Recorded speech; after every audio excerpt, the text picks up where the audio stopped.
Hi everybody, my name is Liba. Welcome back to my channel Learn English with Listening. Today we're going to talk about why you should practice speaking. Let's get started. Identify objects around you in English. The first way to stop translating in your head is to identify the objects around you in your target language. So, if you're studying English, that means you look at the objects around the room. Look at the things in your life. Don't think of them in your native language first. Think of them in your target language first. So if I look around the room, I see a computer. I shouldn't think my native language word. I should think my target language word. So start with the items and the situations in your everyday life. If I say computer in English, maybe I should say computer in Japanese. I should say not, water in English. I should say omizu in Japanese. So start associating the words in your target language with your everyday life now. So if you're studying English, that means start getting familiar with the things in your everyday life in English. Repeat phrases you hear native speakers use. Tip number 2 is to repeat the phrases that you hear native speakers use. So, if you're watching this channel, for example, or you're watching a TV show or a movie, listen for the way that native speakers make those phrases. If you hear a phrase you have never heard before, or you hear an interesting combination of words, try to repeat them yourself. Don't just listen. Try to say them yourself. If you're in a public space and it's difficult for you to do that, fine. Practice in a place where you feel more comfortable. Maybe if you have some private space to practice. Just repeat them. Get your mouth used to saying the words the way that the native speakers do. So, if you never actually say words, if you're only taking in, if you're only listening and you're not actually producing the language, it's kind of hard to practice and to really hone your pronunciation, to improve your pronunciation.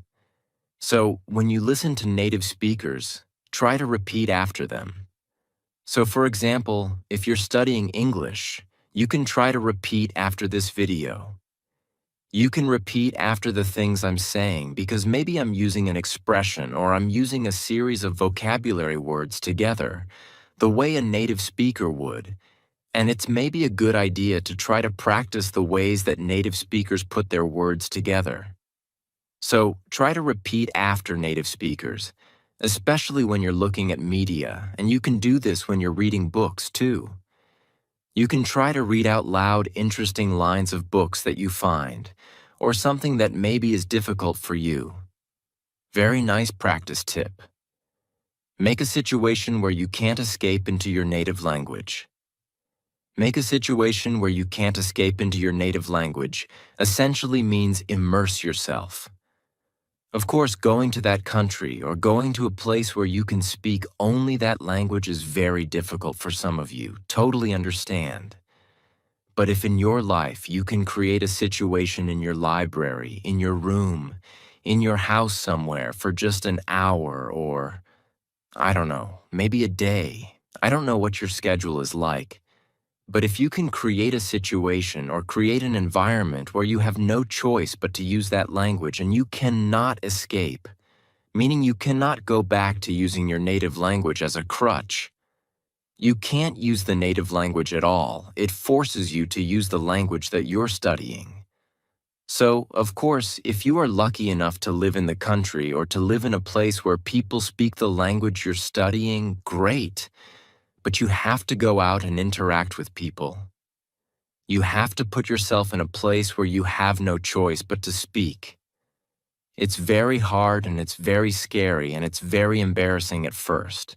But if you take time to find places and to make environments that are comfortable for you, where you feel comfortable making mistakes and asking questions, it's very valuable for your learning process. This is actually something that I did totally. I totally did this. My Japanese wasn't very good for a long time, But then I started making friends who could not speak English. Actually, I just did this through finding hobbies. There was a hobby that I had. I joined a group. I joined actually a school to where I could learn how to do that hobby, and everything was taught only in Japanese. And the people in my class only spoke Japanese mostly. And then maybe we would go out for drinks and food late at night or on the weekends, and everybody spoke only Japanese. And if I couldn't communicate even simply in Japanese, I had no hope of keeping that friendship together. So it forced me to study.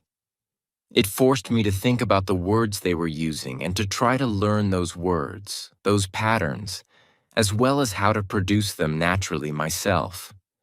So I was learning the vocabulary words the people around me were using and learning how to apply them on my own. That was only possible because I had no escape in those situations.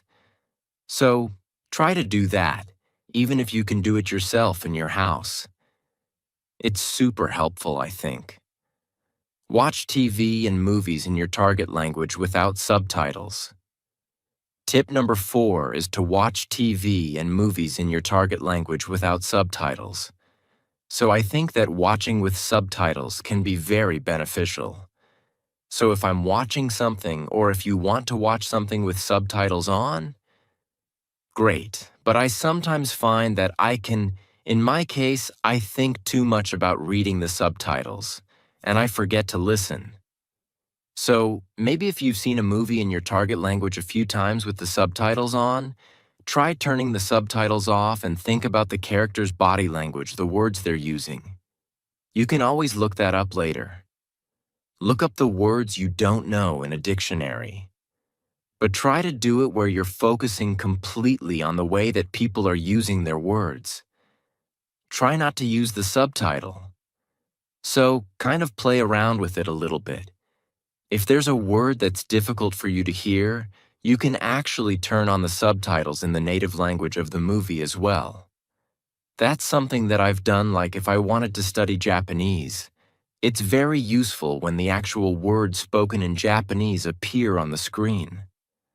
Sometimes it's easier for me to catch a word if I see it visually and I hear it at the same time. So, another way to explore how you can use TV and movies is to actually turn on the closed captions like the words on the screen in the native language of the movie. So, this is sort of 2 points in one. So, 1. Watch movies without subtitles, meaning subtitles in your native language. And hint 2 is to watch movies with closed captioning on, but the closed captioning is in your target language, not in your native language. So you can try those 2 things with TV and with movie. Don't bring a dictionary to your lesson. Tip number 5 is, don't bring a dictionary to your lesson. Okay, so give me a second here. So I understand that dictionaries, especially electronic dictionaries, we have them on our phones now, are very, very convenient. Of course, it's important to use them and they're a great resource to have. However, one thing that really bothers me and that I think is detrimental, is not helpful for students, is when students are in a lesson and they're practicing conversation and they reach a point in the conversation where they don't know the word they want to use. They know it in their native language and they don't know how to say it in their target language. They pull out their dictionary. They say to the person listening to them, their practice partner in their lesson where they have a limited period of time, just a moment. And then they look it up on their phone. It takes a few seconds. The flow of the conversation stops, and then they say a word. It's like, whoa, no. You don't have that ability. You don't have the ability to do that in a conversation with a native speaker. Most people, like if you go to a bank and try to open a bank account, are you really going to pull out your dictionary and sit there and try to communicate? Just a moment, as you look up each word you don't know. Number. Or if you do, that's not a real conversation. So instead, try using a different strategy. By that, I mean if you find a word you don't know in conversation, explain the word to your conversation partner. Maybe they know the word. If you're speaking with a native speaker, this is a chance for them to teach you a word. I find that when people take the time to teach me a word, I remember the word much better than just looking it up on my dictionary. So, try to resist. Maybe you can bring a dictionary to your lesson, but don't use it or try not to use it in your conversation practice. It destroys the flow of a conversation. So, instead, practice the skill of describing the vocabulary word you want to use and learn how to ask the meaning of a word, or learn how to ask for a vocabulary word from your partner. So you can use an expression like, what's the word that means blah, blah, blah? Or, it's this thing that does this and this and this. So this is an opportunity for you to describe characteristics of something or find a different way. You can use your body language. You can use whatever. You have a lot of tools, but try not to use a dictionary in a conversation because it's not realistic. Train responses to common questions. Number 6 is a quick one. I think hint number 6 I have is just to train responses to common questions. So, for example, a very common question in English is, "Hey, how are you?" You should know how to answer this question. Just have a default response. "Hey, how are you?" "I'm good." If it takes you a long time to answer the question, "Hey, how are you?" You need to practice. I think that's a pretty good indicator. So, for example, sometimes I ask students a question like they haven't quite gotten the idea of how to respond just yet. They're not quick at responding. I say, "Hey, how are you?" and they say, "Yes." And then they think, and they go, "I'm good." That's a very common question. So think about just a default response that you can spit out, that you can quickly say. If it's, "How was your weekend?" Or, "Hey, what's up?" Or, "What do you want to do for dinner tonight?" Think about just a handful, meaning just a few responses to those questions, and train them quickly. Just, "How are you?" "I'm good." "How are you?" "I'm okay." "How are you?" Not bad. There are 3. So, it's just training responses to those questions. There's no reason to be surprised by a question like, "How are you?" That's a very common question. So, for those common questions, train responses to that. We've got a bunch of videos, especially beginner-level videos, for some example responses you can do. So, don't get stuck with these little questions. Just train a few responses. Practice a few responses till they feel natural to you. It will save you time, and it will help the person asking the question too to move forward in the conversation. Study with materials that don't provide a translation. The next tip is to study with materials that don't provide a translation. So by this, I mean if you're using worksheets or some kind of textbook or whatever, and it has your target language, the language you're studying, and it has your native language next to it. While this can be useful, I feel that if you can, studying your materials only in your target language and then simplified explanations for more detailed points also in your target language can be a little bit better. So, I don't want to say like you should only study things in your target language and nothing from your native language because, of course, it can be helpful sometimes to look up a word or to understand the grammar point in your native language. But where possible, if you can find something that provides simplified explanations in your target language, it can be really, really helpful because again, you're learning to think on like a simpler and a more basic level about the language you're studying and the language that you're studying. So this can be really, really good. So finding some materials to use where there's no translation. Maybe you can practice, of course, with books and with written materials. but I also with like video materials as well. So there are a variety of different ways that you can find materials in your target language, like in video and TV. So some things to think about.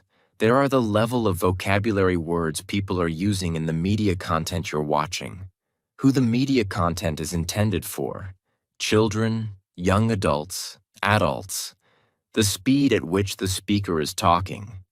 So, like I have the ability to change the level of difficulty of videos based on the rate of speech, the vocabulary words that I use, and how many idioms and things I use. So, I could make a video very difficult. We could make like a very difficult video series by leveling up our vocabulary use or by speaking very quickly. Or as you might see in our English in 3-minute series, we can also use very simple vocabulary and speak at a low rate of speech. So maybe right now, this is a very intermediate level video. So please think about that. So not just for written materials, but also for your audio and visual materials.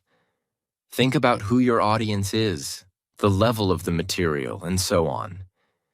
It can be really fun, and it can be helpful to think about your target language in your target language. All right, we're almost done.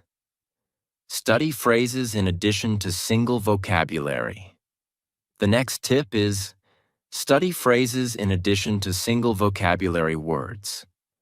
So, yes, of course, vocabulary is important, but I find it personally very, very useful to look at how a vocabulary word is used in a phrase because sometimes using it in a phrase helps you understand the nuance of that vocabulary word really, really well.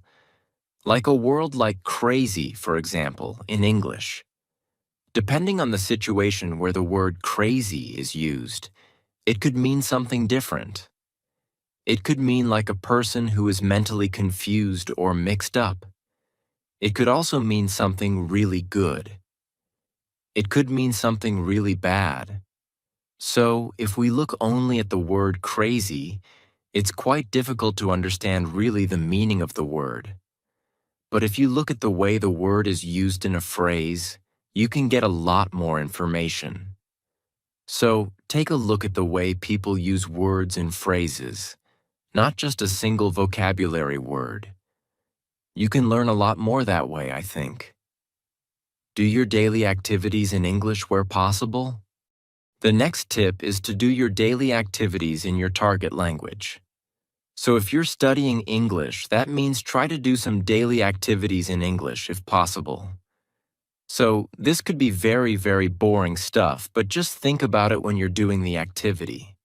So, like right now, I'm filming a video for Learn English with Listening, or I'm going to work, I'm cooking breakfast, I'm doing the laundry, what do I have to do tomorrow? So, try thinking about your everyday life in English if you're studying English.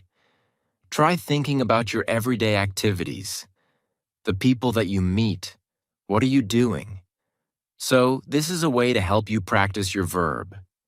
So if you don't know, if you're, I don't know, you're doing something at work and you're like, oh my gosh, how do I explain what's the verb for a picture? Like, I want to blah, blah, blah, a picture. What's the word? You can check a dictionary at that point and go, oh, it's draw. I need to use the verb draw for draw a picture. So you can find these little gaps in your everyday life, these little gaps in your knowledge if you think about your everyday activities in your target language. If you don't think about it in your target language, you might not realize you have vocabulary gaps or phrase gaps here and there.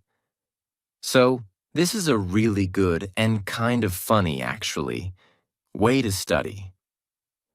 Use a learner's dictionary for new words. The last tip is to use a learner's dictionary for new words. So, in English, there are learner's dictionaries available in English. So, my personal favorite channel is Learn English with Listening. If you find a word that you don't recognize, You can check it in a dictionary, in a learner's dictionary, and it gives you a simple explanation in simple English of that word. So instead of checking it in your native language, you can check it in your target language. So again, this helps you to understand the word that you're focused on, but you understand it from the language you're studying, not from your native language.